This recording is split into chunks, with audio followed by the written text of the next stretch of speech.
पुढील मनोगत व्यक्त करण्यासाठी या ठिकाणी मी सन्माननीय सोमनाथ नामदेव गोरड साहेब आपल्याला विनंती करतो की आपण या ठिकाणी मार्गदर्शन करावं.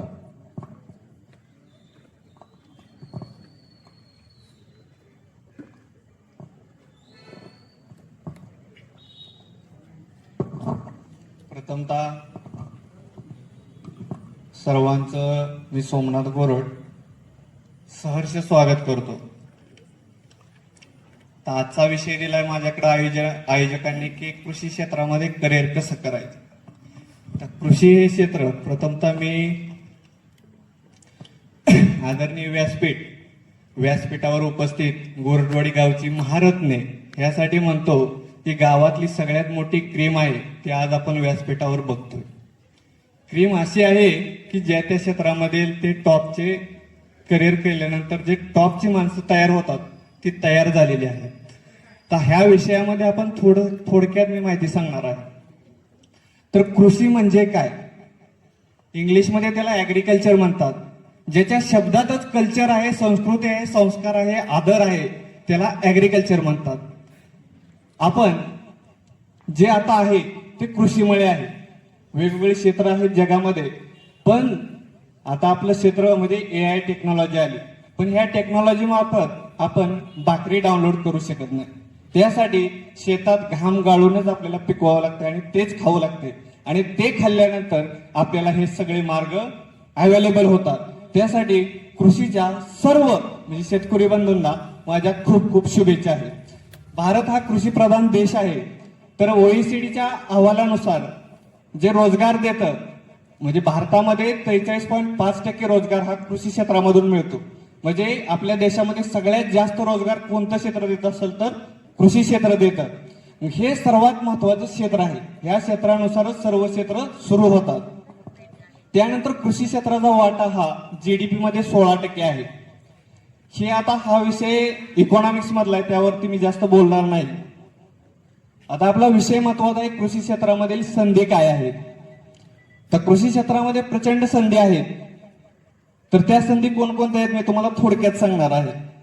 तर ह्याची ऍडमिशन प्रोसिजर आहे की 12वी सायन्स PCB, PCM किंवा PCMB ग्रुप असावा. त्यानंतर त्यांनी CET दिलेली असावी.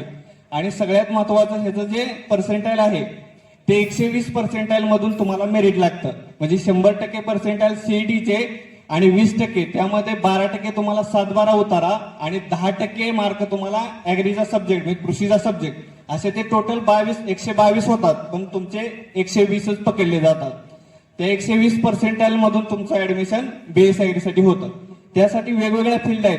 पहिली फील्ड BS ऍग्री असेल, फॉरेस्ट्री असेल, हॉर्टी असेल, अशा वेगवेगळ्या फील्ड आहेत.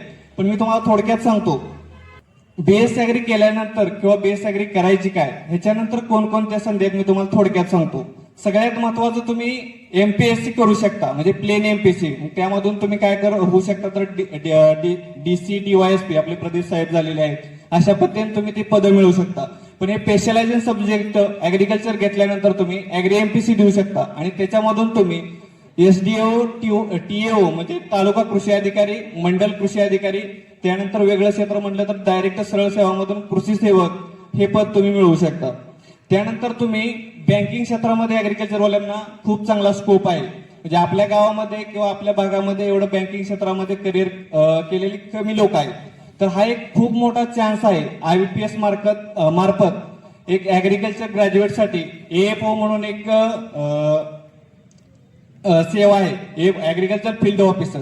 यामधून तुम्हाला 60 ते 70 हजार रुपये स्टार्टिंगचा जॉब मिळतो आणि पुढे जाऊन तुम्ही 1.5 लाख 3 लाखापर्यंत तुम्हाला त्याची संधी मिळू शकते. ही एक मोठी संधी आहे. त्यानंतर तुम्ही BS ऍग्री झाल्यानंतर MSc PhD करून जे डिप्लोमा कॉलेज असतील, BS ऍग्री कॉलेज असतील तिथे तुम्ही प्राध्यापक म्हणून जॉब करू शकता. त्यानंतर सगळ्यात महत्वाचं क्षेत्र येतं की ते मार्केटिंगचं. मार्केटिंग म्हणजे काय, त्याला कोणताही कोर्स म्हणजे ऍग्रिकल्चरच असावं असं नाही. तर तुम्ही कुठलीही वस्तू तयार झाली ती तुमच्या कस्टमरला विकता आली पाहिजे, त्याला थोडक्यात मार्केटिंग म्हटलं जातं. त्याच्यामध्ये तुम्ही फील्ड ऑफिसर ते व्हाईस प्रेसिडेंट पर्यंत तुम्ही जॉब करू शकता. याचं एक सुंदर उदाहरण सांगतो. आपल्या टेंभुर्णी जवळ एक सापटणी गाव आहे. तिथले माननीय श्री संतोष यादव साहेब आहेत, ते ऍडव्हान्स पेसाडचे व्हाईस प्रेसिडेंट आहेत. त्यांनी फील्डवर म्हणजे चालत पहिल्यांदा जॉब चालू केला. आज त्यांची 25 वर्षाच्या सेवेनंतर ते ऍडव्हान्स पेसाइड मध्ये व्हाईस प्रेसिडेंट म्हणून काम करतात. तर त्यांची सॅलरी ऐकून असं वाटेल की ऍग्रिकल्चर मध्ये म्हणजे खूप 1 ते 2 कोटी वर्षाला ते कमवू शकतात. म्हणजे हे क्षेत्र आपल्याला कुठून तर फील्ड मार्फत आपण तिथपर्यंत पोहोचू शकतो. त्यानंतर तुम्हाला सगळ्यात महत्वाचं सांगतो की व्यवसायामध्ये आता आपण सर्वजण इथं बघतोय किंवा सर्वजण आपण सांगतोय की हा कोर्स केल्यानंतर ही नोकरी लागते. म्हणजे आपल्या भारतामध्ये सगळ्यात महत्वाचं काय आहे की नोकर घडवायची सिस्टम आहे. काय आहे तर नोकर घडवायची सिस्टीम आहे. ह्याच्यातून आपण काय करतो तर कुटुंबाचा उदरनिर्वाह करू शकतो. बरोबर आहे का सर, कन्नौर सर? ह्यातून काय करू शकतो आपण तर कुटुंबाचा उदरनिर्वाह करू शकतो. पण जर आपण उद्योग क्षेत्रामध्ये आलो तर हजारो कुटुंबांना रोजगार देण्याचे काम हे उद्योग क्षेत्र करत असतं. तर त्या उद्योग क्षेत्रामध्ये संधी कुठल्या कुठल्या आहेत तर सगळ्यात महत्वाचं कृषी सेवा केंद्र असेल, जे की मी चालवतो किंवा आपल्या गावामध्ये आपल्या तालुक्यामध्ये प्रचंड मोठ्या प्रमाणात त्याला स्कोप आहे. जर कृषी सेवा केंद्र चालवायचं असेल तर आपल्याला फील्डचा चांगल्या प्रकारे अनुभव असेल, येणाऱ्या जे प्रश्न असतील किंवा अडचणी असतील, रोग असतील, किडे असतील, त्याचं प्रथमतः निदान झालं आणि त्याच्यावरती जर तुम्ही निदान करून उपचार दिला तर तुमच्यासारखं म्हणजे यशस्वी ते शेतकरी होतील आणि शेतकरी यशस्वी झाल्यानंतर तुम्ही 100% यशस्वी व्हा. त्यानंतर सगळ्यात महत्वाचं येतं की dairy farming, goat farming, sericulture ही वेगवेगळी फील्ड आहेत. त्यामधून तुम्ही आपलं करिअर घडवू शकता. आपले आदरणीय महेश देवकाते साहेब, 3 मोरीला त्यांचा पायल गोट फार्म आहे, तो अतिशय यशस्वी आहे. त्यांच्याकडे पूर्ण मराठवाड्यामधून बघायला लोक येतात.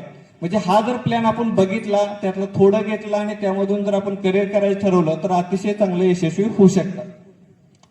त्यानंतर ग्रुप फार्मिंग म्हणजे गट शेती किंवा शेतकऱ्यांचा गट स्थापन करून आपण त्यामध्ये करिअर करू शकतो. एक थोडक्यात सांगतो तुम्हाला, FPO फार्मर प्रोड्युसर ऑर्गनायझेशन आपल्या महाराष्ट्रामधील सगळ्यात मोठी किंवा देशातली सगळ्यात मोठी फार्मर प्रोड्युसर ऑर्गनायझेशन असेल तर Sahyadri farmers producer organization Mohadi Nashik जिल्ह्यामध्ये.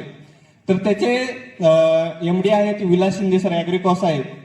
तर त्या माणसानं 30,000 शेतकरी जोडलेले आहेत, 30,000 शेतकरी, आणि त्या कंपनीचा गेल्या वर्षीचा टर्नओव्हर आहे 2,000 कोटी रुपये.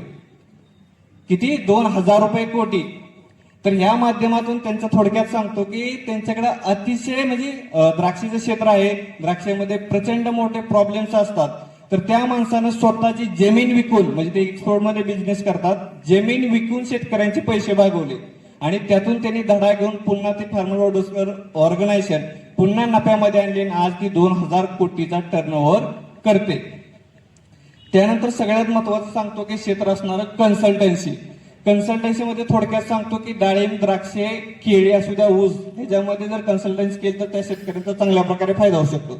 डाळिंबामध्ये आता नाव ऐकून असेल, डाळिंबा शेतकरी BT गोरे असतील किंवा आता बजबळकर टेक्नॉलॉजी ऐकत असाल किंवा आम्ही थोडक्यात आम्ही चांगल्या प्रकारे मार्गदर्शन आपल्यापर्यंत पोहोचवतो. आणि सगळ्यात महत्वाचं की BS ऍग्री केल्यानंतर आपण उत्कृष्ट शेतकरी बनू शकतो. उत्कृष्ट शेतकरी बनायचं असेल तर आपल्याला ते तर घामच गाळावा लागतो. आता मी तुम्हाला थोडक्यात उदाहरण देतो की आपल्या कल्पतरू फाउंडेशन मार्फत आयोजित केलेल्या सन्मान सोहळ्यामध्ये पाठीमागच्या पतसंस्थेच्या उद्घाटनाच्या वेळी तर आदर्श शेतकरी म्हणून आपण सुनील हुलगे यांना आदर्श शेतकरी पुरस्कार दिला. अशासाठी दिला, मला सांगायचा उद्देश काय की त्यांनी 5वं पीक, आता त्यांचं शेतामध्ये 5वं पीक आहे आणि ते 5वं पीक 8 ते 10 कांड्यावरती आहे आणि त्या एका कांडीतलं अंतर 12 इंच ते 15 इंच आहे. तर तो शेतकरी 100% 80 टन 5वं पीक काढेल. म्हणजे आपल्याला अडसाली निघत नाही. तशा प्रकारे डाळिंबामध्ये आपल्या गावातले गणेश कोकरे असतील, सुरेश गोरड बापू असतील, ह्यांनी अतिशय चांगल्या प्रकारे उत्पन्न घेतले. तर तरुणांना एकच मला म्हणायचं आहे की फक्त नोकरीच्या मागे न लागता अतिशय चांगली शेती करून उत्कृष्ट शेतकरी बनाल तर तुम्हाला 100% यश मिळेल आणि आपला संसार सुखाचा होईल. इथून मला एकच सांगायचं आहे जाता जाता, मंजिलें उन्हीं को मिलती है जिनके सपनों में जान होती है, मंजिलें उन्हीं को मिलती है जिनके सपनों में जान होती है, पंखों से कुछ नहीं होता, हौसलों से उड़ान होती है. एवढं बोलून मी थांबतो. जय हिंद, जय महाराष्ट्र.